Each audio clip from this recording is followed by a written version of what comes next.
Chapter 2 Sanditon by Jane Austen. The acquaintance thus oddly began was neither short nor unimportant. For a whole fortnight the travellers were fixed at Willingdon, Mr. Parker's sprain proving too serious for him to move sooner. He had fallen into very good hands. The Haywards were a thoroughly respectable family, and every possible attention was paid in the kindest and most unpretending manner to both husband and wife. He was waited on and nursed, and she cheered and comforted with unremitting kindness.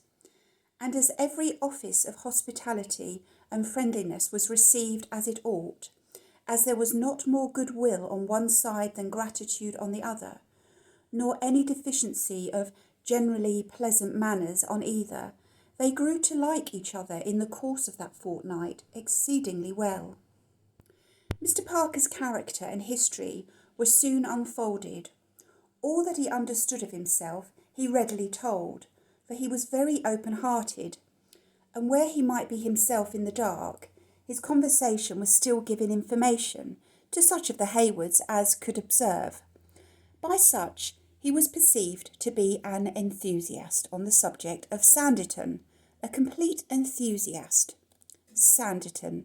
The success of Sanditon as a small, fashionable bathing place was the object for which he seemed to live. A very few years ago, and it had been a quiet village of no pretensions, but some natural advantages in its position and some accidental circumstances having suggested to himself and the other principal landholder the probability of its becoming a profitable speculation. They had engaged in it, and planned and built, and praised and puffed, and raised it to a something of young renown. And Mr. Parker could now think of very little besides. The facts which in more direct communication he laid before them were that he was about 35, had been married, very happily married 7 years, and had 4 sweet children at home, that he was of a respectable family, an easy though not large fortune, no profession, succeeding an eldest son to the property which 2 or 3 generations had been holding and accumulating before him, that he had 2 brothers and 2 sisters, all single and all independent. The eldest of the 2 former, indeed, by collateral inheritance, quite as well provided for as himself. His object in quitting the high road to hunt for an advertising surgeon was also plainly stated. It had not proceeded from any intention of spraining his ankle, or doing himself any other injury for the good of such surgeon, nor, as Mr. Hayward had been apt to suppose, from any design of entering into partnership with him. It was merely in consequence of a wish to establish some medical man at Sanditon, which the nature of the advertisement induced him to expect to accomplish in Willingdon. He was convinced that the advantage of a medical man at hand would very materially promote the rise and prosperity of the place, would in fact tend to bring a prodigious influx. Nothing else was wanting. He had strong reason to believe that one family member had been deterred last year from trying Sanditon on that account, and probably very many more. And his own sisters were very sad invalids, and whom he was very anxious to get to Sanditon this summer, could hardly be expected to hazard themselves in a place where they could not have immediate medical advice. Upon the whole, Mr. Parker was evidently an amiable family man, fond of wife, children, brothers and sisters, and generally kind-hearted, liberal, gentlemanlike, easy to please, of a sanguine turn of mind, with more imagination than judgment. And Mrs. Parker was as evidently a gentle, amiable, sweet-tempered woman, the properest wife in the world for a man of strong understanding, but not of capacity to supply the cooler reflection which her own husband sometimes needed, and so entirely waiting to be guided on every occasion, that whether he were risking his fortune or spraining his ankle, he remained equally useless. Sanditon was a second wife and 4 children to him, hardly less dear, and certainly more engrossing. He could talk of it for ever. He had indeed the highest claims, not only those of birthplace, property and home. It was his mine, his lottery, his speculation and his hobby horse, his occupation, his hope and his futurity. He was extremely desirous of drawing his good friends at Willingdon or thither, and his endeavours in the cause were as grateful and disinterested as they were warm. He wanted to secure the promise of a visit, and to get as many of the family as his own house could contain, to follow him to Sanditon as soon as possible. And healthy as they all undeniably were, foresaw that every one of them would be benefited by the sea.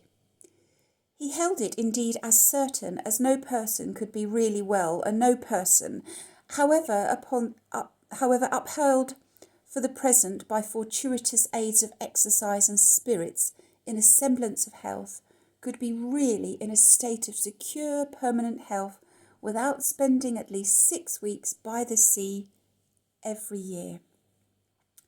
The sea air and sea bathing together were nearly infallible, one or other of them being a match for the very disorder of the stomach, the lungs, or the blood. They were antispasmodic, antipulmonary, antiseptic, antibilious, and anti-rheumatic. Nobody could catch cold by the sea. Nobody wanted appetite by the sea. Nobody wanted spirits. Nobody wanted strength. They were healing, softening, relaxing, fortifying and bracing, seemingly just as was wanted, sometimes one as sometimes the other.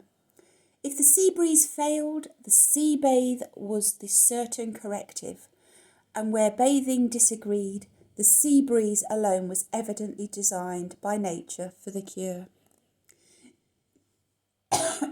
Excuse me. His eloquence,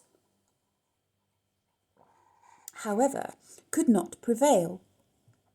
Mr. and Mrs. Hayward never left home. Marrying early and having a very numerous family, their movements had long been limited to one small circle, and they were older in habits than in age. Excepting 2 journeys to London in the year to receive his dividends, Mr. Hayward went no farther than his feet and his well-tired old horse could carry him, and Mrs. Hayward's adventurings were only now and then to visit her neighbours in the old coach which had been new when they were married and fresh lined on their eldest son's coming of age 10 years ago. They had a very pretty property, enough had their family been of reasonable limits to have allowed them a very gentlemanlike share of luxuries and change, enough for them to have indulged in a new carriage and better roads, an occasional month at Tunbridge Wells, and symptoms of the gout and a winter at Bath. But the maintenance, education and fitting out of 14 children demanded a very quiet, settled, careful course of life, and obliged them to be stationary and healthy at Willingdon. What Prudence had at first enjoined was now rendered pleasant by habit. They never left home, and they had a gratification in saying so. But very far from wishing their children to do the same, they were glad to promote their getting out into the world as much as possible. They stayed at home, but their children might get out. And while making that home extremely comfortable, welcomed every change from it that could give useful connections or respectable acquaintance to sons or daughters.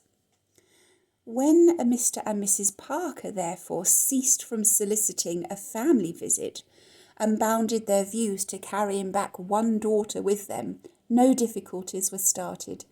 It was general pleasure and consent.